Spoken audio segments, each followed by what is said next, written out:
వచ్చే స్థానిక ప్రభుత్వాల ఎన్నికల్లో ఖచ్చితంగా మనం నిర్ణయాత్మక పాత్ర కడప జిల్లాలో పోషించాలి. రేపు జిల్లా పరిషత్ చైర్మన్ కాంగ్రెస్ వాడు కావడమా, కాంగ్రెస్ పార్టీ సహకారంతో వేరే వాళ్ళైనా కావడమా, అదేవిధంగా అనేక మండలాలలో సొంతంగా మనం గెలుచుకోవడమా లేదా మన సహకారంతో కావడమా, ఆ విధంగా వచ్చేసి అదేవిధంగా మున్సిపాలిటీస్ కార్పొరేషన్ ఇంకోటి మన లక్ష్యం వచ్చేసి కేవలము సంవత్సరం 2 నెలలు 3 నెలలు మాత్రమే ఉంది. ఈ యొక్క బృహత్ లక్ష్యం నంబర్ 1.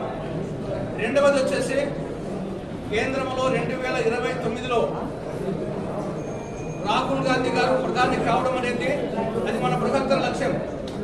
మూడవది 2029లో కాంగ్రెస్ పార్టీ తరఫున శ్రీమతి వైఎస్ షర్మిలారెడ్డి గారు ఆంధ్రప్రదేశ్ ముఖ్యమంత్రి కావడం మూడవ లక్ష్యం.